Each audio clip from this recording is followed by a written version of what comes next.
아내가 세상을 떠난 지 벌써 10년이 흘렀습니다. 처음엔 괜찮을 줄 알았습니다. 시간이 약이다라는 말을 믿었지요. 하지만 시간이 지날수록 더 선명해진 건 아내의 빈자리였습니다. 아이들은 걱정스러운 눈빛으로 말했습니다. 아버지, 요양원에 들어가시면 어떨까요? 혼자 계시는 게 저희 마음이 불편해요. 그 말이 고마우면서도 제 마음은 쉽사리 움직이지 않았습니다. 요양원 말고도 다른 길이 있다는 걸 저는 아주 늦게야 알게 됐습니다.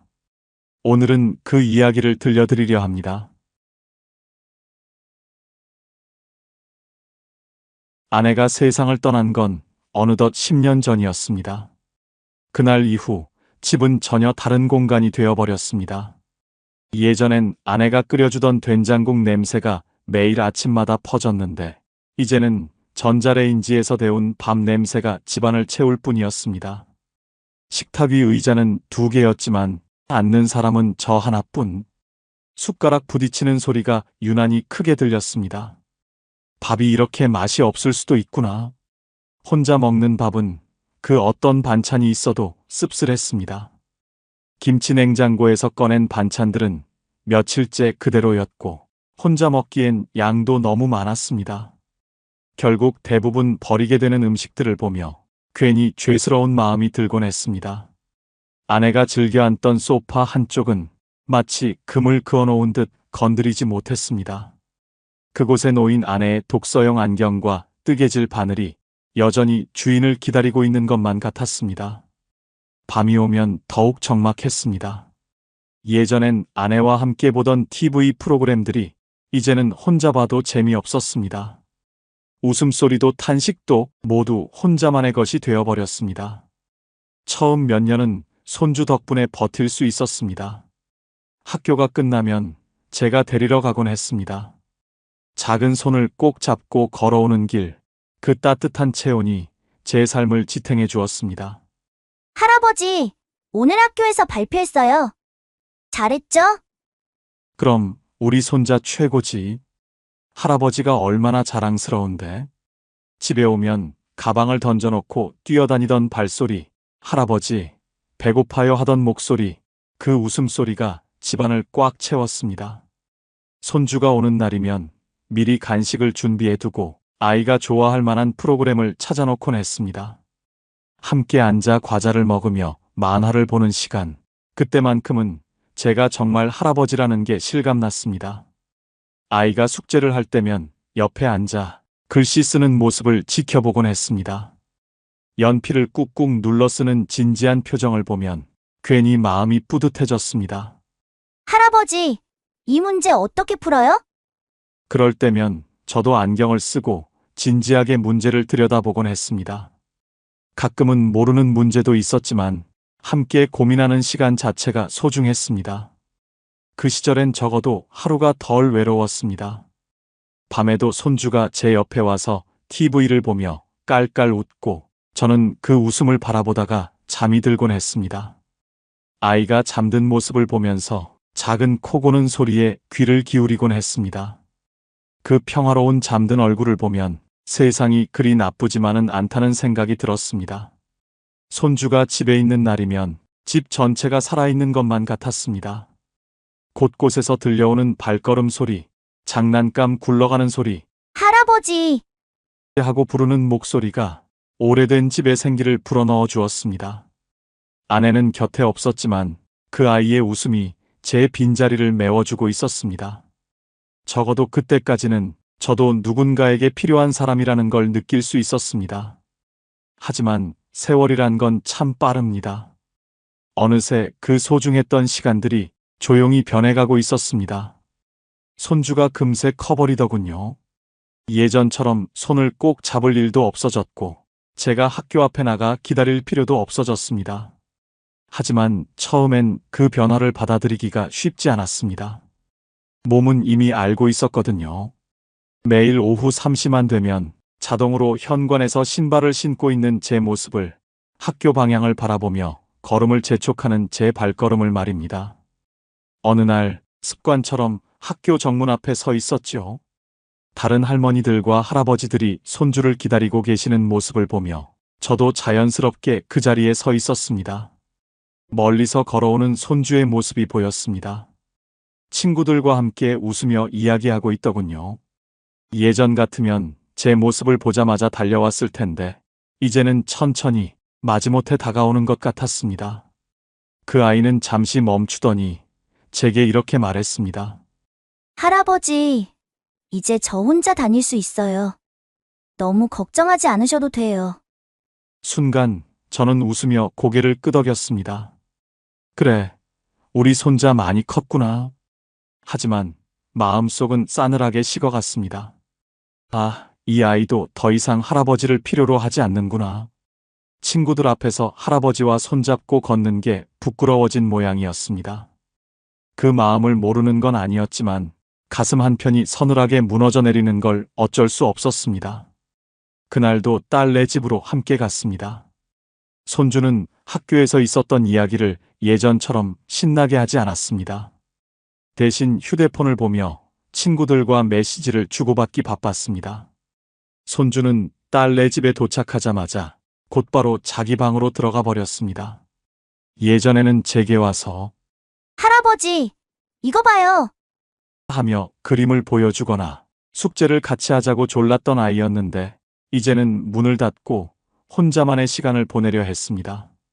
가끔 방문을 살짝 열고 들여다보면 스마트폰 게임에 빠져 있거나 이어폰을 끼고 뭔가를 보고 있었습니다. 더 이상 할아버지가 필요하지 않은 모습이었습니다. 오늘 학교는 어땠니? 제가 물어봐도 그냥요. 네, 좋았어요. 짧은 대답뿐이었습니다. 예전 같으면 친구 이야기, 선생님 이야기, 급식 이야기까지 쏟아놓던 아이가 이제는 대화가 금세 끝나버렸습니다. 간식을 가져다 줘도 고맙습니다. 하고 받기만 할 뿐 함께 먹자고 하거나 이야기를 나누려 하지 않았습니다. 손주를 돌보는 시간이 점점 줄어들었습니다. 이제는 학원에 가거나 친구들과 놀기 바쁜 나이가 되었고 제가 와도 잠깐 인사만 하고는 각자의 일을 하는 게 일상이 되었습니다. 딸도 말했습니다. 아버지, 아이가 커서 그래요? 이제 자기 세계가 생긴 거죠? 딸의 말이 맞다는 걸 알고 있었지만 마음이 허전한 건 어쩔 수 없었습니다. 몇 시간 있다가 집으로 돌아가는 길, 저는 혼자 걸으며 생각했습니다. 정말 내가 필요 없어졌구나. 집에 도착하면 더욱 적막했습니다. 예전에는 손주와 함께 보낸 시간들로 하루가 채워졌는데 이제는 그 시간들이 모두 비어버린 느낌이었습니다. 오후 3시 이후의 시간들이 마치 멈춰버린 시계 바늘처럼 천천히 지나갔습니다. 할 일도 없고 갈 곳도 없었습니다. 시계 초침 소리만 또박또박 벽을 타고 울려 퍼질 뿐이었습니다. 그 소리가 유난히 크게 들리는 날이면 괜히 TV를 틀어놓곤 했습니다. 소음이라도 있어야 견딜 수 있을 것 같아서 말입니다. 저녁 시간이 가장 길었습니다. 예전에는 손주 돌보기로 바빴던 오후가 이제는 텅 빈 시간이 되어버렸습니다. 혼자 먹는 저녁밥이 유난히 싱거웠습니다. 예전에는 손주 이야기를 하며 딸과 함께 저녁을 먹기도 했는데 이제는 그런 일도 줄어들었습니다. 냉장고 문에 붙여둔 손주 사진들을 보면 더욱 그 시절이 그리워졌습니다. 유치원 때 그린 그림, 초등학교 입학식 사진, 상장 받고 환하게 웃던 모습들. 그때가 가장 행복했구나 하는 생각이 들었습니다. 밤이 깊어갈수록 생각이 많아졌습니다. 이제 정말 혼자구나. 손주까지 다 커버려서 이제 나를 찾는 사람이 아무도 없구나. 그런 생각들이 꼬리에 꼬리를 물고 이어졌습니다. 가끔은 아내 사진 앞에서 중얼거리곤 했습니다. 여보, 나 이제 어떻게 살아야 할까요? 손주까지 다 커버려서 이제 정말 혼자가 된 것 같아요. 하지만 돌아오는 건 침묵뿐이었습니다. 그렇게 하루하루가 지나가면서 저는 점점 더 깊은 외로움 속으로 빠져들고 있었습니다. 손주의 성장을 기뻐해야 하는 게 맞는데 왜 이렇게 허전하고 쓸쓸한 걸까요? 새로운 무언가가 필요했습니다. 하지만 무엇을 해야 할지 어디서부터 시작해야 할지 막막했습니다. 딸은 여전히 저를 걱정했습니다. 퇴근하고 들어오면 늘 제 모습을 살피며 말하곤 했습니다. 아버지, 요양원에 들어가시면 어떨까요? 거기 계시면 안전하잖아요. 딸의 목소리에는 진심 어린 걱정이 담겨 있었습니다. 밤늦게 퇴근해서 피곤한 몸으로도 항상 제 안부부터 묻는 딸을 보면 고마우면서도 미안한 마음이 들었습니다. 저는 애써 웃으며 대답했습니다. 난 아직 괜찮다. 거기는 내 자리가 아닌 것 같아. 말은 그렇게 했지만 마음속은 복잡했습니다. 사실 저도 모르는 게 아니었습니다. 나이가 들수록 몸도 예전 같지 않고 혼자 사는 게 점점 힘들어진다는 걸 말입니다. 며칠 전에는 화장실에서 넘어질 뻔했고 가끔 혈압약을 깜빡하고 안 먹을 때도 있었습니다. 딸이 걱정하는 이유를 충분히 알고 있었지요. 실제로 지난번에는 밤중에 갑자기 어지러워서 딸에게 전화를 걸었던 적이 있었습니다. 그날 딸은 새벽에 달려와서 병원까지 데려다 주었고 다행히 큰 일은 아니었지만 딸의 얼굴에서 걱정과 피로가 역력히 보였습니다. 그 일이 있은 후 딸이 저를 위해 등급 신청을 해줬습니다. 혹시 모르니까 한번 해보자는 것이었지요. 하지만 결과는 등급 외 판정이었습니다. 아직 혼자서도 충분히 생활할 수 있다는 판정이 나온 것이죠. 공식적으로는 괜찮다고 판정받았지만 막상 혼자 있으면 불안한 건 여전했습니다. 등급을 받지 못해 요양원 입소도 쉽지 않고 그렇다고 집에서 도움을 받기도 애매한 상황이 되었습니다. 딸은 계속해서 설득하려 했습니다. 인터넷에서 찾아본 요양원 정보를 보여주며 시설도 깔끔하고 프로그램도 다양하다고 했습니다. 운동도 할 수 있고 다른 어르신들과 함께 활동도 할 수 있다며 혼자 계시는 것보다 훨씬 안전할 거라고 했습니다. 하지만 제 머릿속에는 또 다른 그림이 스쳤습니다. 요양원, 그곳은 차갑고 획일적인 생활의 공간처럼 느껴졌습니다. 정해진 시간에 밥을 먹고 같은 시간에 불이 꺼지고 하루가 똑같이 반복되는 곳. 예전에 복지관에서 만난 할머니 한 분이 하셨던 말이 떠올랐습니다. 요양원에 들어가니까 내가 아닌 것 같더라. 그냥 침대 번호로만 불리더라고. 마치 제가 저 자신이 아니라 하나의 숫자가 되는 듯한 느낌 말입니다. 그냥 침대 번호로만 불리는 것, 그게 제일 무서웠습니다. 아직은 나는 사람 냄새 나는 데서 살고 싶다. 그 생각 하나로 저는 버티고 있었습니다. 아버지, 왜 이렇게 고집을 부리세요? 딸이 한숨을 쉬며 말했습니다. 그 한숨 소리에서 딸의 속마음이 느껴졌습니다. 저도 딸의 입장을 이해하지 못하는 건 아니었습니다. 직장에서 돌아와 집안일도 해야 하고 아이들도 돌봐야 하는데 저까지 신경 써야 하니 얼마나 힘들까요? 가끔 딸의 지친 얼굴을 보면 내가 짐이 되고 있구나 하는 생각이 들었습니다. 딸은 말로는 괜찮다고 하지만 표정에서는 피로가 역력히 보였거든요. 저도 아버지가 편하게 지내셨으면 좋겠어요. 하지만 혼자 계시는 게 너무 걱정돼요. 딸의 말에서 진심이 느껴졌습니다. 요양원을 권하는 것도 저를 귀찮아해서가 아니라 정말로 제 안전을 걱정해서라는 걸 알고 있었습니다. 그래서 더욱 마음이 복잡했습니다.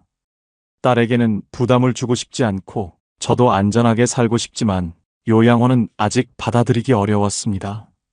정말 다른 방법은 없을까? 밤마다 이런 생각을 하며 잠들곤 했습니다. 요양원 말고 다른 선택지는 정말 없는 걸까요? 혼자 살기에는 불안하고 딸에게 의존하기에는 미안하고 요양원은 가고 싶지 않고 이런 고민 속에서 하루하루를 보내고 있었습니다. 답답한 마음에 가끔은 밖으로 나가 걸으며 다른 노인분들은 어떻게 지내고 계실까 궁금하기도 했습니다. 나와 같은 처지의 사람들은 다들 어떻게 하고 있을까? 모두 요양원으로 가는 게 정답일까? 정말 다른 길은 없는 걸까? 그런 의문들이 머릿속을 떠나지 않았습니다. 답을 찾고 싶었지만 어디서 어떻게 찾아야 할지도 막막했습니다. 그저 하루하루를 버텨내며 언젠가는 해답이 찾아오기를 기다릴 뿐이었습니다. 그런데 어느 날 복지관에서 들은 한마디가 제 마음을 흔들었습니다. 평소처럼 오전 체조 시간에 참여했는데 함께 체조를 하던 한 어르신이 말했습니다. 혹시 고령자 복지주택이라고 들어보셨어요? 처음 듣는 이름이었습니다. 저는 고개를 갸웃하며 물었습니다. 복지, 주택이요? 그게 뭡니까? 그분은 손짓을 하며 설명해 주었습니다. 보증금 1,000만 원에 월세는 고작 10만 원. 방마다 안전손잡이, 비상벨이 설치돼 있고 이웃끼리 어울릴 수 있는 프로그램도 운영한다 하더라고요. 순간 귀가 번쩍 열렸습니다. 요양원 말고도 이런 데가 있다고요? 저도 모르게 목소리가 커졌습니다. 그동안 요양원 아니면 혼자 사는 것, 이 두 가지 선택지만 있는 줄 알았는데 전혀 다른 길이 있다는 게 믿어지지 않았습니다. 그럼 그곳은 요양원처럼 관리받는 건가요? 제가 다시 물었습니다. 아니에요. 완전히 독립적으로 살면서 필요할 때만 도움을 받는 거지요. 자유롭게 생활하되 안전하게 지낼 수 있는 곳이래요. 옆에 있던 복지관 직원도 말을 보탰습니다. 네, 맞습니다. LH에서 운영하는 고령자 복지주택이에요. 소득이 많지 않은 어르신들도 신청할 수 있습니다. 생활비 부담이 크지 않고 안전시설도 잘 갖춰져 있지요. 저는 더욱 궁금해졌습니다. 그럼 거기서는 어떻게 지내는 건가요? 혼자 요리도 하고 빨래도 하고 그런 건가요? 직원이 친절하게 설명해 주었습니다. 각자 독립된 공간에서 생활하시되 공동 프로그램도 있고 응급 상황에 대비한 시설도 갖춰져 있어요. 완전히 혼자가 아니면서도 자유롭게 지낼 수 있는 거지요. 저는 떨리는 목소리로 되물었습니다. 그럼 저 같은 사람도 살 수 있습니까? 직원은 미소를 지으며 고개를 끄덕였습니다. 당연하지요. 어르신도 충분히 자격이 되실 거예요. 그 순간 제 가슴이 두근거리기 시작했습니다. 마치 오랫동안 닫혀있던 창문이 열리고 신선한 바람이 들어오는 기분이었습니다. 요양원이 아닌 다른 선택지가 있다니, 독립적으로 살면서도 안전할 수 있다니, 그것도 경제적 부담 없이 말입니다. 혹시 더 자세한 정보를 어디서 얻을 수 있을까요? 제가 조심스럽게 물었습니다. LH 지사에 가시면 상담받으실 수 있어요. 인터넷으로도 찾아보실 수 있고요. 체조가 끝나고 나서도 머릿속은 온통 그 이야기로 가득했습니다. 다른 어르신들과 이야기하는 동안에도 고령자복지주택택이라는 단어가 계속 맴돌았습니다. 집으로 돌아오는 길에 저는 혼자 중얼거리며 걸었습니다. 월세 10만 원이면 국민연금으로도 충분하고 보증금도 그럭저럭 마련할 수 있겠는데, 평소 같으면 복지관에서 집까지 가는 길이 무겁고 적적하게 느껴졌을 텐데 그날은 달랐습니다. 혹시 나도 새로운 삶을 시작할 수 있지 않을까? 그 생각만으로도 가슴이 설렜습니다. 딸에게 짐이 되지 않으면서도 요양원이 아닌 곳에서 나만의 공간을 가지고 살 수 있다니, 집에 도착해서도 흥분이 가라앉지 않았습니다. 저녁을 먹으면서도 TV를 보면서도 계속 그 이야기가 머릿속을 맴돌았습니다. 정말 그런 곳이 있을까? 너무 좋은 얘기라서 뭔가 함정이 있는 건 아닐까? 내가 정말 자격이 될까? 의구심과 기대감이 교차했지만 오랜만에 느끼는 희망이었습니다. 밤에 아내 사진 앞에서 말했습니다. 여보, 오늘 좋은 소식을 들었어요. 혹시 우리에게도 새로운 기회가 오는 걸까요? 그날 밤은 오랜만에 설렘을 안고 잠들었습니다. 내일 당장 LH 지사에 가서 문의해 봐야겠다는 생각으로 마음이 한결 가벼워진 기분이었습니다. 그날 집으로 돌아오는 길은 오랜만에 발걸음이 가벼웠습니다. 저는 용기를 내어 LH 지사를 찾았습니다. 건물 앞에 서서 한참을 망설였습니다. 유리문을 밀고 들어서는 순간 낯선 공기와 사람들의 시선이 부담스러워 발걸음이 저절로 느려졌습니다. 로비에는 생각보다 많은 사람들이 있었습니다. 젊은 부부들도 있고 저처럼 나이 든 분들도 계셨습니다. 모두들 각자의 사연을 안고 온 것 같았습니다. 접수창구 앞에서 한참을 망설이다가 결국 번호표를 뽑아 의자에 앉았습니다. 손에 든 번호표가 꽤 뒤쪽이었습니다. 기다리는 동안 마음이 더욱 무거워졌습니다. 괜히 온 건 아닐까? 내가 이런 곳을 신청할 자격이 있을까? 머릿속에 부정적인 생각들이 쏟아졌습니다. 주변을 둘러보니 복잡한 서류를 들고 온 사람들이 많았습니다. 저는 아무것도 준비하지 않고 온 게 부끄러워졌습니다. 혹시 필요한 서류를 못 챙겨온 건 아닐까? 괜히 시간만 낭비하는 건 아닐까 하는 걱정이 들었습니다. 앞번호가 불렸을 때 그분이 상담을 받는 모습을 멀리서 훔쳐봤습니다. 직원이 친절하게 설명해주고 있었지만 여전히 제 차례가 오는 게 두려웠습니다. 드디어 제 번호가 불렸습니다. 떨리는 다리로 창구로 걸어갔습니다. 젊은 여직원이 환하게 웃으며 맞아주었습니다. 어떤 일로 오셨나요? 제 차례가 오자 떨리는 목소리로 말했습니다. 저복지 주택택 신청하려고 하는데 나이가 자격이 될까요? 직원은 차분히 제 말을 들어주었습니다.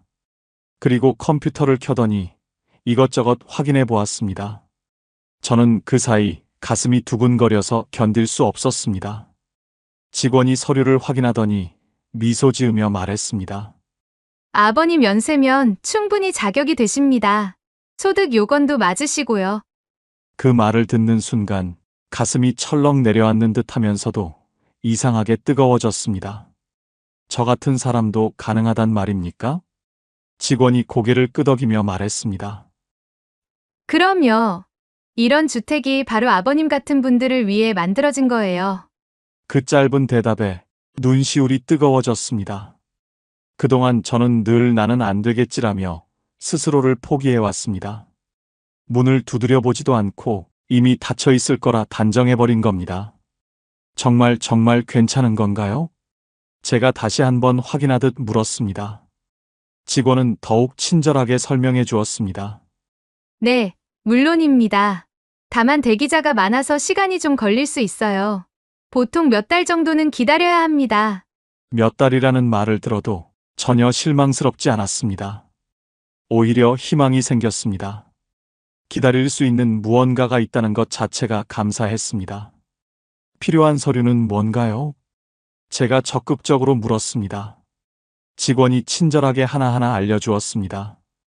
주민등록등본, 소득증명서, 건강보험료 납부 확인서. 생각보다 많았지만 어려운 것들은 아니었습니다. 언제까지 준비해서 가져오면 될까요? 서두르실 필요 없어요. 천천히 준비하셔서 언제든 오세요. 그 한마디는 오래된 제 마음속 돌덩이를 내려놓게 했습니다. 마치 누군가 제 등을 다정하게 토닥이며 아직 늦지 않았습니다. 새 출발이 가능합니다. 라고 말해주는 듯 했습니다. LH 지사를 나서는 발걸음은 들어갈 때와는 전혀 달랐습니다. 가벼우면서도 힘이 있었습니다.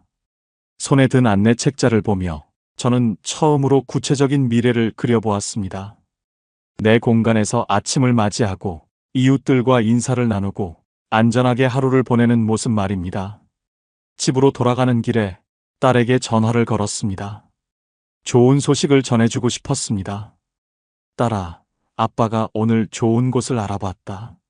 목소리에 활기가 돌아온 걸 저 스스로도 느낄 수 있었습니다.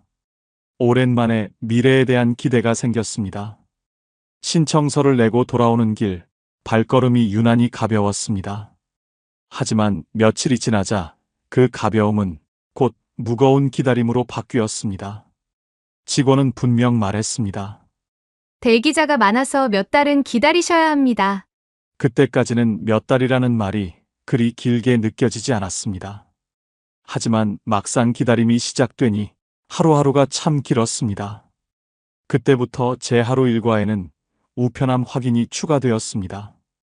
아침에 일어나 제일 먼저 하는 일이 우편함을 들여다보는 것이었습니다. 신문을 가지러 갈 때, 저녁에 산책을 다녀올 때, 심지어 밤에 잠이 안 와서 밖으로 나갈 때도 꼭 우편함 문을 열어보곤 했습니다. 오늘은 소식이 올까? 혹시 안 되면 어쩌지? 이런 생각들이 머릿속을 떠나지 않았습니다.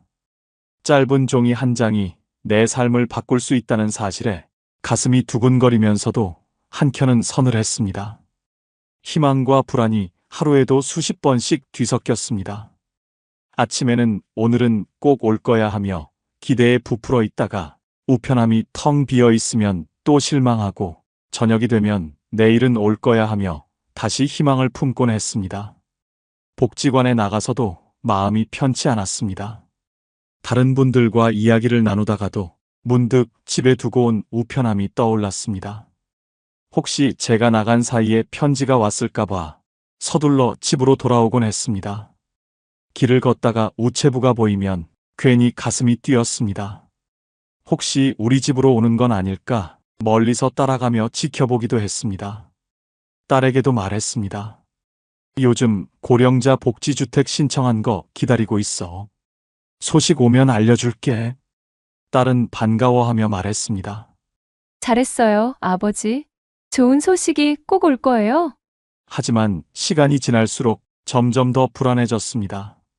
정말 연락이 올까? 혹시 제가 뭔가 빠뜨린 건 아닐까? 서류에 문제가 있었던 건 아닐까? 그런 생각들이 꼬리를 물고 이어졌습니다. 가끔은 다시 LH 지사에 전화를 걸어 진행 상황을 문의하고 싶었습니다. 하지만 너무 조급해 보일까봐 참았습니다. 밤이 되면 잠을 쉽게 이룰 수가 없었습니다. 불 꺼진 방 안, 벽에 걸린 아내 사진을 바라보다가 조용히 중얼거렸습니다. 여보, 나한테도 다시 기회가 오는 걸까? 당신이 곁에 없어도 나 아직 혼자가 아닌 걸까? 눈가가 젖어들었지만 동시에 어딘가 따뜻한 기운도 느껴졌습니다. 마치 아내가 사진 속에서 살며시 미소 지으며 대답해주는 것 같았습니다. 당신 잘하고 있어요. 이번에는 꼭 좋은 소식이 올 거예요. 그런 밤이 반복되었습니다. 기다림이 길어질수록 마음은 더욱 간절해졌습니다. 어떤 날은 우편함에 광고 전단지라도 들어있으면 순간 가슴이 뛰었다가 복지주택과 관련 없는 걸 확인하고는 또 한숨을 내쉬곤 했습니다. 이런 일상이 몇 주째 계속되었습니다. 기다림이라는 게 이렇게 힘든 줄 몰랐습니다. 특히 나이가 들어서 기다리는 일은 젊을 때와는 또 다른 무게감이 있었습니다. 시간이 얼마나 남았을까? 이 기회마저 놓치면 어떻게 될까? 그런 생각들이 기다림을 더욱 무겁게 만들었습니다. 하지만 그럼에도 불구하고 포기할 수는 없었습니다. 이미 마음속에는 새로운 삶에 대한 그림이 선명하게 그려져 있었으니까요. 작은 방에서 혼자 아침을 맞이하고 이웃들과 인사를 나누고 안전하게 하루를 보내는 모습. 그 그림이 너무나 간절했기에 아무리 기다림이 길어져도 끝까지 기다릴 수 있었습니다. 매일 아침 우편함을 열어보는 일이 이제는 일상이 되어버렸습니다. 그리고 그 작은 행동 하나에 제 하루의 기분이 좌우되곤 했습니다. 드디어 그날이 왔습니다. 몇 달째 매일 들여다보던 우편함 속에 한 장의 편지가 꽂혀 있었습니다. 손에 쥐는 순간 숨이 멎는 것 같았습니다. 입주 확정. 짧은 단어 2글자가 내 눈앞에서 반짝였습니다. 편지를 몇 번이고 다시 읽어봤습니다. 정말 제 이름이 맞는지, 정말 제가 선정된 게 맞는지 믿기지 않았습니다. 떨리는 손으로 딸에게 전화를 걸었습니다. 딸아, 됐어. 복지주택 됐어. 목소리가 떨려서 제대로 말이 나오지 않았습니다. 딸도 놀라며 기뻐했습니다. 정말요? 축하해요, 아버지. 정말 잘 됐네요. 입주날까지 준비할 것들이 많았지만 모든 게 설레고 즐거웠습니다. 오랜만에 미래에 대한 기대감으로 가득했습니다. 드디어 입주하는 날 처음 배정받은 집은 크지 않았습니다. 하지만 문을 열자마자 느껴지는 아늑함이 있었습니다. 손잡이가 설치된 화장실, 넓은 복도, 비상벨. 나이든 제 몸을 배려해준 작은 장치 하나하나가 큰 안도감을 주었습니다. 창문을 열어보니 작은 정원이 보였습니다. 다른 집 창문들도 하나둘 열려 있고 어르신들이 화분에 물을 주고 계시는 모습이 보였습니다. 무엇보다도 가슴을 울린 건 사람들의 따뜻한 인사였습니다. 아버님, 새로 오셨군요. 반갑습니다. 네, 저도 잘 부탁드립니다. 옆집 할머니가 먼저 말을 걸어주셨습니다. 건너편 할아버지도 손을 흔들어 주시고 복도에서 마주치는 분들마다 환한 미소로 인사해 주셨습니다. 낯설었던 공간이 그 한마디에 금세 집처럼 느껴졌습니다. 첫날 밤 새로운 집에서 맞이한 정적 속에서 저는 조용히 눈물을 흘렸습니다. 기쁨의 눈물이었습니다. 아침이면 이웃들과 함께 마당에 나가 체조를 했습니다. 관리사분의 구령에 맞춰 모두가 함께 팔다리를 뻗었습니다. 서로 웃으며 땀을 닦는 모습 속에서 잊고 있던 활력이 다시 살아났습니다. 혼자였을 때는 나갈 엄두도 못 냈던 아침 운동이 이제는 하루의 시작이 되었습니다. 이런 소소한 인사가 얼마나 그리웠는지 모릅니다. 낮에는 공동 식당에서 밥을 먹었습니다. 혼자 라면으로 때우던 식사가 따뜻한 국과 나물, 그리고 누군가의 정성으로 바뀌었습니다. 밥을 먹으며 나누는 대화 속에는 삶의 무게도 가벼운 농담도 함께 있었습니다. 서로의 이야기에 공감하고 위로하고 때로는 웃기도 했습니다. 혼자 먹던 밥이 이렇게 맛있을 줄 몰랐습니다. 저녁에는 작은 홀에 모여 영화를 봤습니다. 영화를 보며 서로 감상을 나누곤 했습니다. 영화보다 더 재미있는 건 사람들의 웃음소리였습니다. 함께 웃고 함께 감동하는 시간이 이렇게 소중한 줄 몰랐습니다. 가끔은 노래 자랑도 했습니다. 부끄러워하다가도 결국 마이크를 잡고 옛날 노래를 부르곤 했습니다. 박수 소리와 환호성 속에서 저는 다시 살아있음을 느꼈습니다. 텃밭에선 토마토를 따서 함께 나누어 먹었습니다. 흙을 만지며 채소를 키우는 일, 오랫동안 잊고 있었던 즐거움이었습니다. 토마토가 정말 잘 익었네요. 같이 나눠 먹어요. 땀에 젖은 손으로 건네받은 빨간 토마토 한 입, 그 싱그러움 속에서 저는 오랜만에 사람 사는 냄새를 맡았습니다. 서로 도우며 살아가는 모습, 작은 것이라도 나누려는 마음, 외로울 때 말동무가 되어주는 이웃들. 그 순간 문득 깨달았습니다. 여긴 돌봄만 있는 게 아니구나. 여긴 삶이 있구나. 요양원에서는 느낄 수 없었을 자유로움과 혼자 살 때는 누릴 수 없었던 따뜻함이 이곳에는 함께 있었습니다. 밤이면 제 작은 방에서 창밖을 바라보며 생각했습니다. 이곳에서 맞이하는 하루하루가 얼마나 감사한지 모릅니다. 아내 사진을 보며 속삭였습니다. 여보, 드디어 찾았어요. 우리가 꿈꿔왔던 그런 곳을 말이에요. 거울 속 제 얼굴은 예전보다 한결 밝아져 있었습니다. 10년 동안 쓸쓸히 늙어간다고만 생각했는데 새로운 길이 제 앞에 놓여 있었습니다. 아침마다 이웃들과 나누는 인사, 함께 먹는 따뜻한 식사, 텃밭에서 함께 기르는 채소들, 저녁 영화를 보며 터져나오는 웃음소리. 이 모든 것들이 제 일상을 바꿔놓았습니다. 혼자였을 때는 하루하루가 그냥 지나가는 시간이었다면 이제는 매일이 기대되는 새로운 하루입니다. 딸도 말했습니다. 아버지의 얼굴이 정말 밝아지셨어요. 걱정이 많이 줄었어요. 손주도 가끔 놀러와서는 할아버지, 여기 정말 좋아 보여요. 하며 신기하게 둘러보곤 합니다. 저는 더 이상 딸에게 짐이 되지 않으면서도 요양원이 아닌 곳에서 제 자유를 지키며 살아가고 있습니다. 노후는 끝이 아니었습니다. 다시 시작할 수 있는 시간이었습니다. 월 10만 원. 그 작은 비용으로 저는 다시 삶의 온기를 찾았습니다. 밤이면 아내 사진을 바라보며 말합니다. 여보, 우리가 함께 꿈꿔왔던 그런 노년을 살고 있어요. 외롭지 않고 따뜻하고 사람 냄새 나는 그런 곳에서요. 때로는 사진 속 아내가 미소 지으며 잘했어요, 당신. 하고 대답해 주는 것 같습니다. 저처럼 혼자 계신 분들, 딸아들 걱정시키기 싫어서 혼자 버티고 계신 분들, 요양원은 가기 싫지만 대안이 없다고 생각하시는 분들께 조심스럽게 말씀드리고 싶습니다. 우리에게도 선택지가 있습니다. 포기하기에는 아직 이릅니다. 문을 두드려 보세요. 길은 생각보다 가까운 곳에 있을지도 모릅니다. 혹시 저처럼 두려운 분이 계신다면 용기 내어 한번 알아보시길 바랍니다.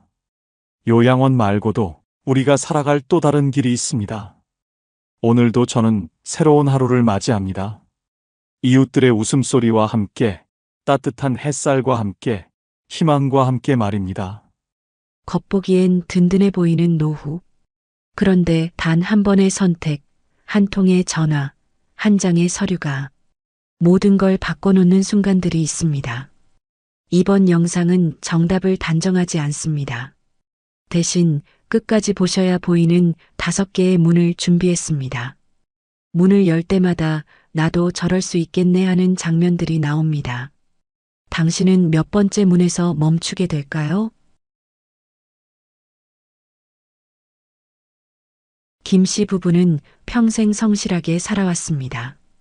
남편은 공장에서 30년 넘게 일했고 아내는 작은 식당을 운영하며 가정을 꾸렸습니다. 자식들도 잘 키워냈습니다. 큰아들은 대학을 졸업하고 직장을 잡았고 딸은 결혼해서 손주까지 선물해줬습니다. 두 사람은 그렇게 믿었습니다. 평생 큰 병 한 번 없이 건강하게 지내왔으니 앞으로는 연금으로 조용히 살 수 있겠다고 말입니다.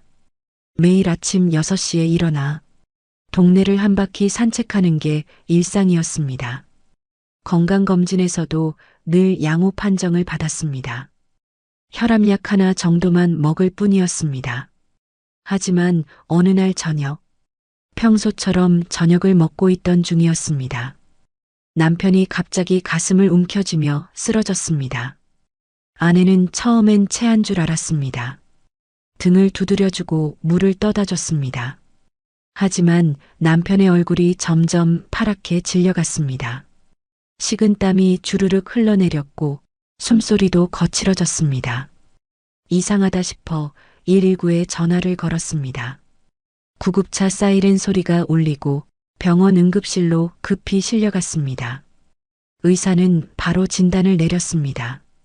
급성 심근경색이었습니다. 곧바로 응급수술이 시작됐습니다. 아내는 수술실 앞 의자에 앉아 3시간을 기다렸습니다. 자식들에게 연락했지만 멀리 있어서 당장 올 수 없었습니다. 다행히 수술은 성공했습니다. 의사가 나와서 말했습니다. 위험한 고비는 넘겼다고 말입니다. 하지만 진짜 문제는 그 다음이었습니다. 보험이 일부를 커버해줬지만 비급여 항목이 끝도 없이 청구됐습니다. 스텐트 재료비가 제일 컸습니다. 집중 치료실 비용도 만만치 않았습니다. 병원 상담실에서 비용 설명을 들었을 때 아내는 깜짝 놀랐습니다. 생각했던 것보다 훨씬 많은 돈이 나가는 거였습니다. 평생 모은 돈에서 상당한 금액이 빠져나갔습니다. 퇴원할 때까지만 해도 큰 고비는 넘었다고 안심했습니다. 하지만 집에 돌아온 후에도 지출은 계속됐습니다. 퇴원 후 이어진 재활치료비까지 정기검진비, 재활치료비, 약값, 매달 나가는 병원비가 만만치 않았습니다. 3개월마다 받는 정밀검사 비용도 부담이었습니다. 예전에는 월 생활비가 100만 원이면 충분했습니다. 하지만 이제는 병원비만으로도 그 절반 이상이 나가게 됐습니다. 연금으로는 감당하기 어려운 수준이었습니다. 아내는 통장을 보며 속삭였습니다. 여보, 우리 이제 어떻게 버티나요? 목소리에는 걱정이 가득했습니다. 평생 큰 병 없이 살아온 부부에게는 정말 예상하지 못한 큰 지출이었습니다. 연금으로 평온하게 살 계획이었는데 갑자기 생활비가 2배로 늘어난 셈이었습니다. 주변 사람들도 비슷한 이야기를 했습니다. 우리도 그런 일 겪었어요. 정말 하루아침에 인생이 바뀌더라고요. 이런 일이 결코 특별한 경우가 아니었습니다. 사실 이런 일은 특별한 이야기가 아닙니다. 주변을 둘러보면 비슷한 경험을 한 분들이 많습니다. 한국보건사회연구원 조사에 따르면 65세 이상 가구는 전체 소비의 20% 이상을 의료비로 지출하고 있습니다. 쉽게 말해서 이런 겁니다. 은퇴 생활비 100만 원을 쓴다면 그중 20만 원이 병원비로 나간다는 뜻입니다. 이것도 평상시 이야기입니다. 그런데 응급 상황이라도 생기면 순식간에 수백만 원, 수천만 원이 날아가는 겁니다. 건강할 때는 전혀 예상하지 못하는 일입니다. 보험이 있어도 모든 걸 다 커버해주지 않습니다. 김 씨 부부는 고민 끝에 결정했습니다. 결국 집을 담보로 대출을 받았습니다. 다른 방법이 없었습니다. 평생 모은 돈만으로는 부족했습니다. 남편은 다행히 살아났지만 매달 빠져나가는 이자와 생활비가 또 다른 짐이 되었습니다. 은퇴 후 즐기려 했던 평온한 일상은 사라지고 병원비를 갚기 위한 전쟁이 시작됐습니다. 몇 달이 지난 후 아내가 말했습니다. 건강할 때는 정말 몰랐어요. 아프면 이렇게 돈이 많이 들 줄은 꿈에도 몰랐어요. 후회가 섞인 목소리였습니다. 병원에서 만난 다른 가족들도 마찬가지였습니다. 우리만 이런 게 아니구나. 모두들 비슷한 어려움을 겪고 있었습니다. 예상치 못한 의료비 때문에 고생하는 사람들이 많았습니다. 여기서 우리가 꼭 기억해야 할 점이 있습니다. 보험, 장기요양제도. 이건 선택이 아니라 필수입니다. 미리 준비하지 않으면 큰 어려움을 겪을 수 있습니다. 노후의 가장 큰 적은 예상치 못한 의료비입니다. 지금은 보험료가 아깝다고 느껴질 수 있습니다. 매달 나가는 돈이 부담스럽기도 합니다. 하지만 나중에는 삶을 지켜주는 유일한 방패가 될 수 있습니다. 김 씨 부부처럼 되지 않으려면 말입니다. 건강할 때 미리 준비해야 합니다. 아픈 다음에는 이미 늦습니다. 돈이 아니라 준비가 진짜 자산입니다. 의료비로 고생하는 건 김 씨 부부만이 아닙니다. 또 다른 위험이 은퇴자들을 기다리고 있었죠. 바로 끝없는 자녀 지원의 덫이었습니다. 김경수 씨는 평생 공무원으로 일했습니다. 아내는 전업주부로 가정을 지켰습니다. 두 사람은 늘 말했습니다. 자식만 잘 키우면 된다고 믿었습니다. 퇴직을 앞둔 60대 부부. 이제 좀 쉬자는 말을 꺼내기도 전에 자녀 문제로 고민이 시작됐습니다. 경수 씨 부부에게는 두 자녀가 있었습니다. 큰아들과 작은딸. 둘 다 성인이 되어 각자의 길을 걸어가고 있었습니다. 하지만 독립은 쉽지 않았습니다. 퇴직금 1억 2천만 원을 받았을 때 경수 씨는 안도의 한숨을 쉬었습니다. 이제 노후 준비를 본격적으로 할 수 있겠다고 생각했습니다. 하지만 그때 큰아들이 찾아왔습니다. 결혼을 앞두고 있다는 소식과 함께 전세 보증금이 필요하다고 했습니다. 요즘 집값이 너무 올라서 어쩔 수 없다고 말했습니다. 경수 씨는 잠시 망설였습니다. 퇴직금의 절반 가까운 돈이었습니다. 하지만 아들의 간절한 표정을 보니 거절하기 어려웠습니다. 결국 5천만 원을 내줬습니다. 아들은 고마워하며 꼭 갚겠다고 약속했습니다. 하지만 경수 씨는 속으로 알고 있었습니다. 돌려받기는 어려울 거라는 사실을 말입니다. 몇 달 후에는 딸이 결혼을 하겠다며 찾아왔습니다. 예식장 예약금부터 시작해서 신혼집 마련, 혼수까지 준비해야 했습니다. 다 합쳐서 상당한 금액이 필요했습니다. 경수 씨는 속으로 걱정이 들었습니다. 퇴직금이 벌써 절반 이상 줄어들고 있었습니다. 하지만 아내의 한마디에 고개를 끄덕였습니다. 여보, 부모된 돌이잖아요. 결국 딸의 결혼 비용으로 또다시 수천만 원이 빠져나갔습니다. 통장 잔액은 빠르게 줄어들고 있었습니다. 노후 자금은 생각보다 빨리 사라지고 있었습니다. 하지만 문제는 그 다음이었습니다. 큰아들이 다니던 회사에 어려움이 생겼습니다. 구조조정으로 인해 퇴사를 하게 됐습니다. 새로운 일자리를 찾기가 쉽지 않았습니다. 몇 달 동안 취업 준비를 했지만 마땅한 곳을 찾지 못했습니다. 그러던 중 아들이 말했습니다. 작은 가게라도 한번 해보고 싶다고 했습니다. 경수 씨는 고민이 깊었습니다. 이미 퇴직금의 대부분을 써버린 상황이었습니다. 하지만 아들의 미래를 생각하니 또다시 마음이 흔들렸습니다. 결국 남은 돈 중에서 사업 자금을 지원해줬습니다. 가게 임대료부터 인테리어 비용, 초기 운영 자금까지 모든 걸 부담했습니다. 아내는 애써 웃으며 말했습니다. 자식들이 잘 되면 우리도 좋은 거 아니냐고. 하지만 속으로는 불안했습니다. 정작 자신들의 노후는 준비되지 않고 있었습니다. 실제로 한국보건사회연구원 조사에 따르면 중장년층 부모의 30% 이상이 퇴직금이나 노후 자금을 자녀 지원에 사용한다고 합니다. 문제는 이렇게 쓰고 나면 정작 본인의 노후는 준비되지 않는다는 사실입니다. 부모의 희생이 결국 또 다른 부담을 만들어내는 겁니다. 몇 년이 지난 후 경수 씨 부부의 상황은 어떻게 됐을까요? 퇴직금은 거의 바닥이 났고 남은 건 국민연금뿐이었습니다. 매달 들어오는 연금은 120만 원.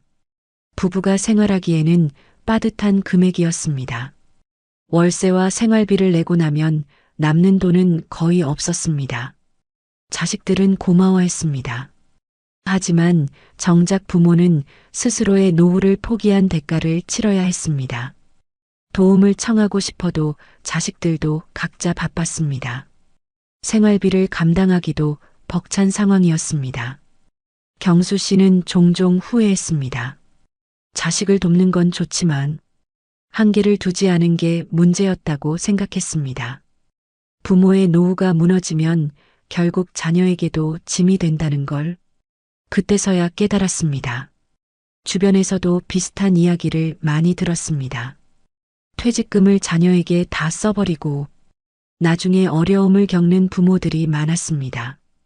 특히 자녀의 결혼이나 사업 자금 지원 때문에 노후 준비를 못한 경우가 많았습니다. 어떤 분은 이렇게 말했습니다. 자식 위해서 한 일인데 왜 후회되는지 모르겠어요. 마음과 현실 사이의 괴리감을 느끼고 있었습니다. 또 다른 분은 이런 이야기를 했습니다.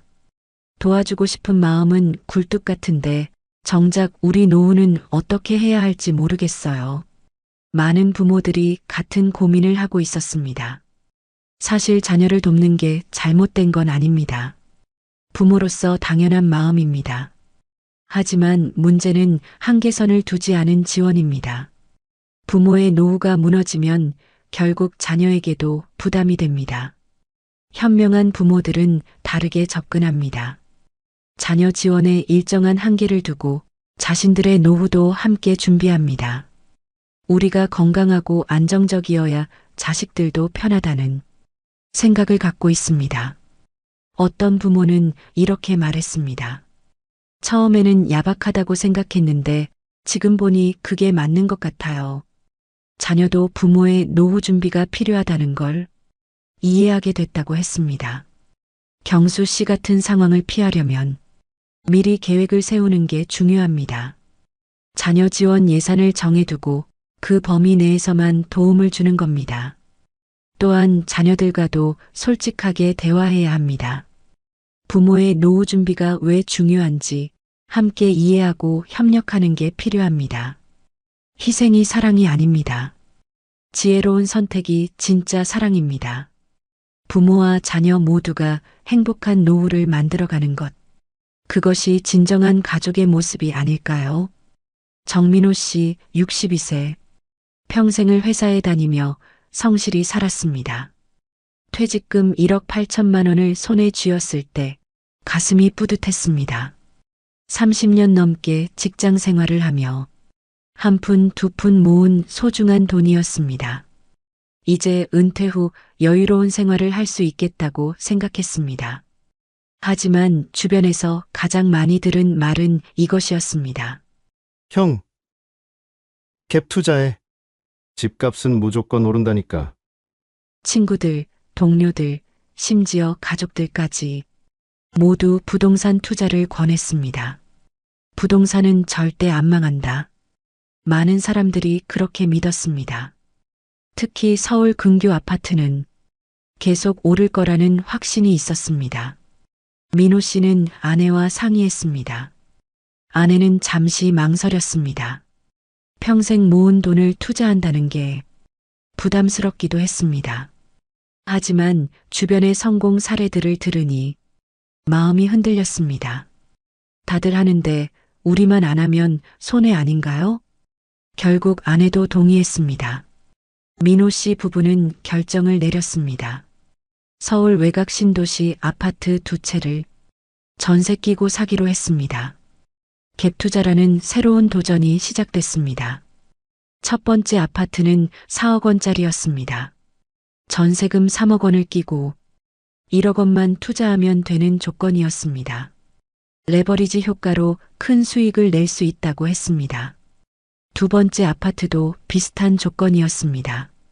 퇴직금 1억 8천만 원 중 대부분을 두 아파트 투자에 사용했습니다. 남은 돈은 생활비로 쓸 계획이었습니다. 처음에는 기분이 좋았습니다. 부동산 중개업소에서는 몇 년만 버티면 집값이 크게 오를 거라고 했습니다. 그러면 큰 수익을 낼 수 있다고 장담했습니다. 민호 씨는 매일 부동산 뉴스를 확인했습니다. 집값 동향을 살펴보며 언제 팔 타이밍을 잡을지 고민했습니다. 성공한 투자자가 된 기분이었습니다. 하지만 몇 달 후부터 분위기가 달라지기 시작했습니다. 정부의 부동산 규제가 강화됐고 금리도 점점 오르기 시작했습니다. 더 큰 문제는 전세 시장의 변화였습니다. 전세 수요가 줄어들면서 새로운 세입자를 구하기 어려워졌습니다. 기존 세입자들도 이사를 가겠다고 했습니다. 첫 번째 아파트 세입자가 먼저 나갔습니다. 전세금 3억 원을 돌려줘야 했지만 새로운 세입자는 쉽게 구해지지 않았습니다. 몇 달 동안 공실이 이어졌습니다. 민호 씨는 급하게 전세금을 마련해야 했습니다. 은행에서 대출을 받아 전세금을 돌려줬습니다. 이자 부담이 시작됐습니다. 두 번째 아파트 상황도 비슷했습니다. 세입자가 계약 만료와 함께 전세금 반환을 요구했습니다. 하지만 새로운 세입자는 나타나지 않았습니다. 설상가상으로 집값까지 떨어지기 시작했습니다. 매수할 때보다 시세가 낮아져서 팔려고 해도 손해가 큰 상황이었습니다. 진퇴양난에 빠진 셈이었습니다. 민호 씨는 밤잠을 이루지 못했습니다. 매달 나가는 대출 이자만 해도 상당한 금액이었습니다. 생활비까지 부족해지기 시작했습니다. 아내는 절망적인 표정으로 말했습니다. 여보, 우리 이제 어떻게 해요? 목소리에는 불안과 후회가 섞여 있었습니다. 국토연구원 자료에 따르면 2020년 이후 전세 보증금 반환 사고 금액은 매년 1조 원 이상 발생하고 있습니다. 특히 60대 이상 은퇴자들의 갭 투자 피해는 전체 피해자의 20% 이상을 차지한다고 합니다. 민호 씨 같은 경우가 결코 드물지 않다는 뜻입니다. 결국 민호 씨는 큰 손실을 감수하고 두 아파트를 모두 팔아야 했습니다. 매수 가격보다 훨씬 낮은 가격에 급매로 처분할 수밖에 없었습니다. 전세금 반환과 대출 상환을 하고 나니 퇴직금은 거의 바닥이 났습니다. 남은 돈으로는 전세도 구하기 어려운 상황이었습니다. 민호 씨 부부는 결국 월세방으로 이사했습니다. 평생 모은 돈이 하루아침에 사라졌습니다. 은퇴 후 여유로운 생활은 꿈이 되어버렸습니다. 몇 년이 지난 후 민호 씨는 이렇게 말했습니다. 남들 다 한다는 말, 그게 가장 무서운 함정이었습니다. 후회에도 이미 늦었지만 깨달음은 있었습니다. 주변에서도 비슷한 피해 사례를 많이 들었습니다. 갭 투자로 큰 손실을 본 은퇴자들이 생각보다 많았습니다. 특히 전세 시장 급변으로 어려움을 겪는 경우가 많았습니다. 어떤 분은 이렇게 말했습니다. 젊을 때 했으면 다시 벌 수라도 있는데 이 나이에 이런 일을 당하니 정말 막막해요. 은퇴 후 투자 실패의 무게감을 토로했습니다. 또 다른 분은 이런 이야기를 했습니다. 주변에서 성공했다는 이야기만 들어서 안전하다고 생각했어요. 정보의 편향성에 대한 아쉬움을 표현했습니다. 부동산 투자 자체가 나쁜 건 아닙니다. 하지만 은퇴 후 투자는 신중해야 합니다. 특히 레버리지를 이용한 투자는 위험성이 매우 높습니다. 젊을 때는 실패해도 다시 벌 기회가 있습니다. 하지만 은퇴 후에는 회복할 시간이 부족합니다. 한 번의 실패가 노후 전체를 흔들 수 있습니다. 현명한 은퇴자들은 다르게 접근합니다. 안전 자산 위주로 포트폴리오를 구성하고 투기성 투자는 피합니다. 잃지 않는 것을 최우선 목표로 삼습니다. 어떤 전문가는 이렇게 말했습니다. 은퇴 자금은 수익률보다 안전성이 중요해요. 노후 자금의 기본 원칙을 강조했습니다. 민호 씨 같은 상황을 피하려면 투자 결정을 신중하게 해야 합니다. 특히 다들 한다는 말에 휘둘리지 말고 자신의 상황을 객관적으로 판단해야 합니다. 또한 전문가의 조언을 구하는 것도 중요합니다. 투자 상품의 위험성을 충분히 이해하고 감당할 수 있는 범위 내에서만 투자해야 합니다. 노후 자금은 절대로 투기성 투자에 들어가선 안 됩니다. 평생 모은 돈은 잃지 않는 것이 가장 큰 수익입니다. 부동산도 주식도 코인도 노후에는 안전이 답입니다.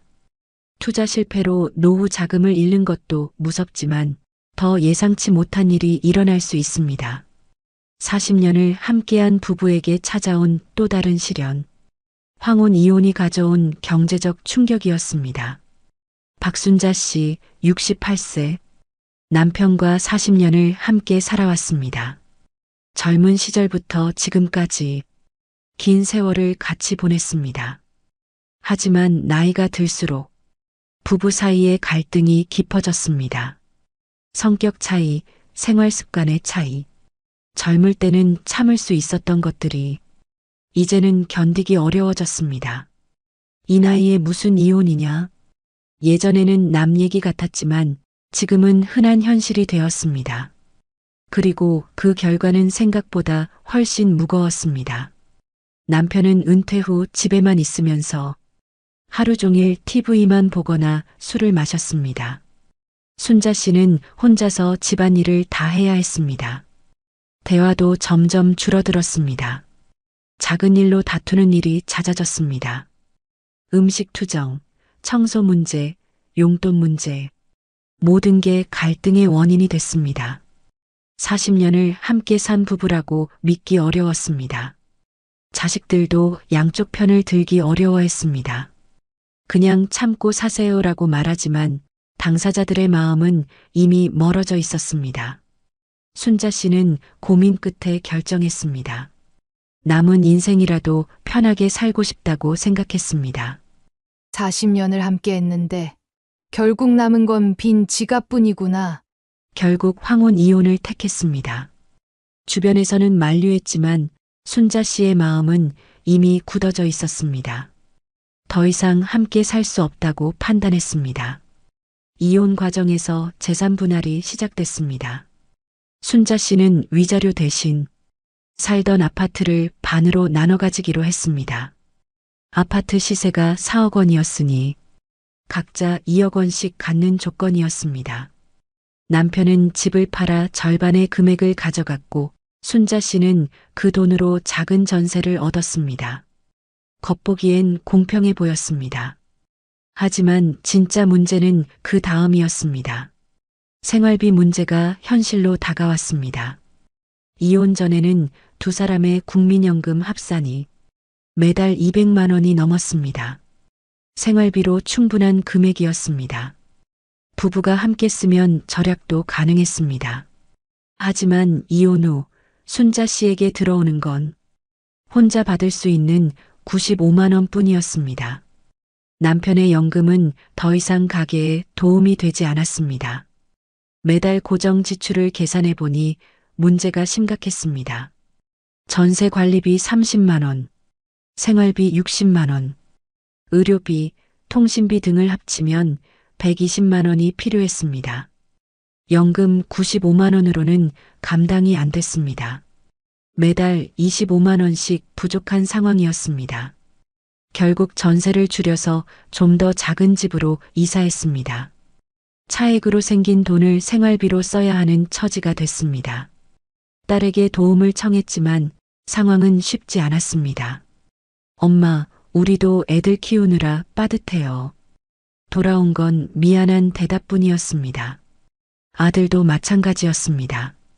자신의 생활도 벅찬 상황에서 매달 엄마를 도와드리기는 어려웠습니다. 가끔 용돈을 드리는 정도가 전부였습니다. 후회와 허탈감이 밀려왔습니다.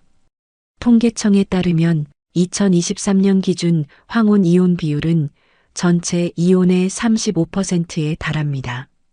10건 중 3건 이상이 황혼 이혼이라는 뜻입니다.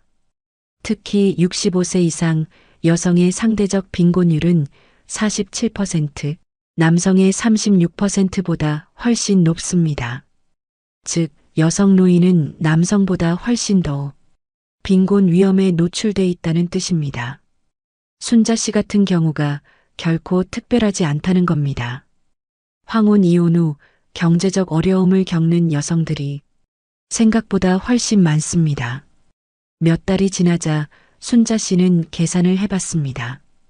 매달 25만 원씩 부족한 상황이 계속된다면, 그리고 갑자기 급하게 큰 돈이 나간다면 전세 차액으로 생긴 돈도 몇 년 후에는 바닥날 게 뻔했습니다. 미리 대비책을 마련해야겠다고 생각했습니다. 건강도 문제가 됐습니다. 혼자 살면서 스트레스가 늘어나니 병원에 갈 일이 많아졌습니다. 의료비 지출도 만만치 않았습니다.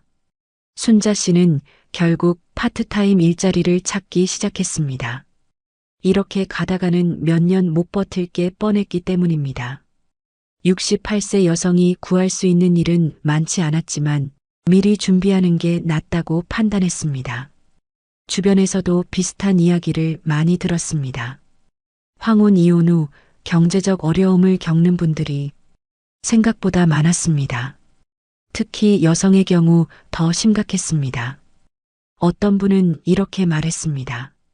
이혼할 때는 자유만 생각했는데 경제적 현실은 생각 못했어요. 감정적 결정의 대가를 톡톡히 치르고 있었습니다. 또 다른 분은 이런 이야기를 했습니다. 젊을 때 이혼했으면 다시 일이라도 할 텐데 이 나이에는 그것도 어려워요. 나이의 제약을 절실히 느끼고 있었습니다. 물론 갈등을 참고 사는 게 능사는 아닙니다. 때로는 이혼이 더 나은 선택일 수도 있습니다. 하지만 경제적 준비 없는 이혼은 위험합니다. 현명한 선택을 위해서는 이혼 전에 경제적 계획을 세워야 합니다. 재산 분할 후 생활비가 충분한지, 혼자서도 생활이 가능한지 점검해야 합니다. 또한 자녀들과도 솔직하게 대화해야 합니다. 이혼 후 경제적 지원이 필요할 수 있다는 점을 미리 상의하는 게 중요합니다. 무엇보다 전문가의 조언을 구하는 게 좋습니다. 변호사, 재정 상담사 등의 도움을 받아 이혼 후 생활을 구체적으로 설계해야 합니다. 순자 씨는 지금도 후회하고 있습니다. 이혼 자체는 후회 안 하지만 경제적 준비를 못한 게 아쉬워요. 현실적 준비의 중요성을 뼈저리게 느끼고 있습니다. 갈등보다 더 무서운 건 이혼 이후의 경제 문제입니다. 관계를 정리하더라도 반드시 생활 설계는 필요합니다. 사랑의 끝은 자유일 수 있지만 준비 없는 이혼의 끝은 빈곤일 수 있습니다. 최영수 씨 70세, 연금 110만 원으로 살며 아내와 조용한 일상을 보내고 있었습니다. 큰 욕심도 없고 남들에게 피해주는 일도 없이 평범하게 살아가는 분이었습니다. 나만은 안 당하겠지. 많은 분들이 이렇게 말합니다. 하지만 실제로 피해자의 절반 이상은 평범한 노후를 보내던 어르신들이었습니다. 그날도 평소처럼 전화를 받았을 뿐입니다. 오후 2시쯤 집 전화가 울렸습니다. 영수 씨는 별 생각 없이 전화를 받았습니다. 아빠, 제가 사고를 냈어요.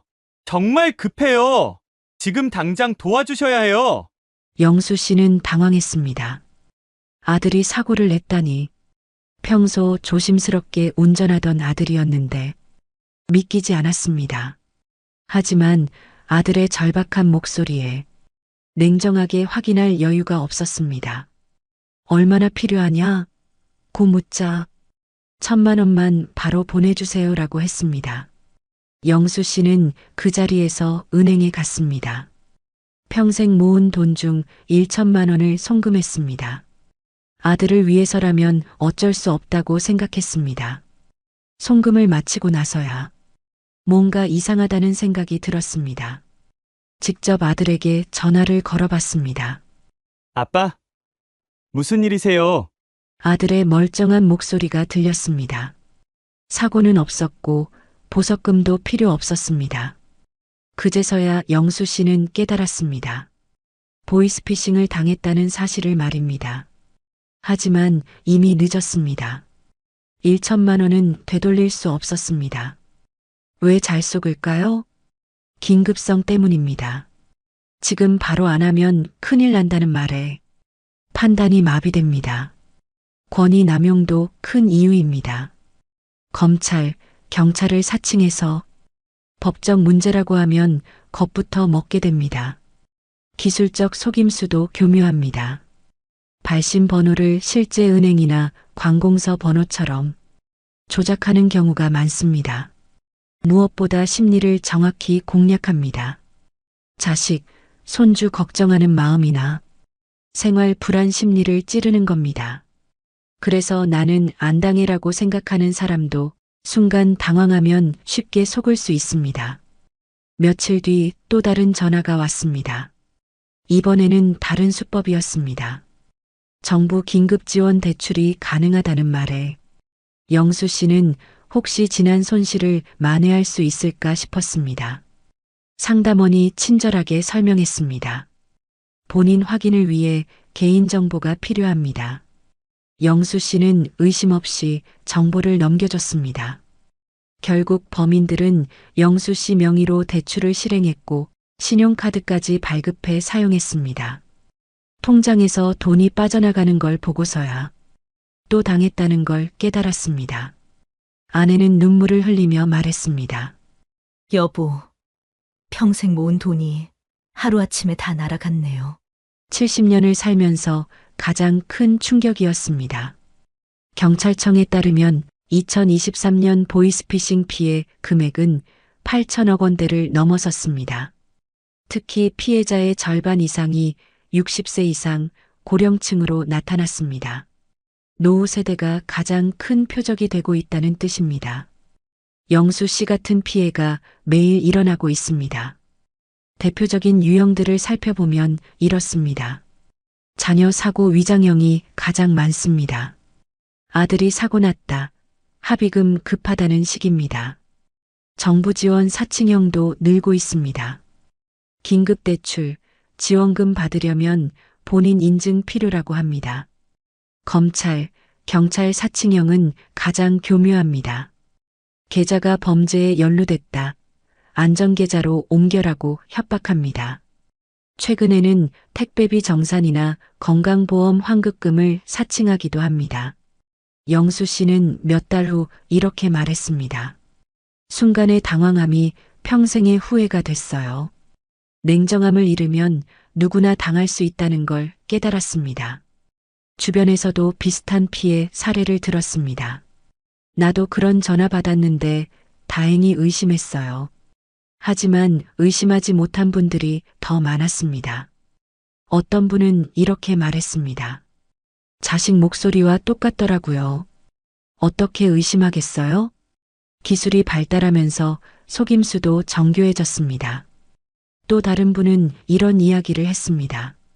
검찰이라고 하니까 겁부터 났어요. 죄짓지 않고 살았는데도 말이에요.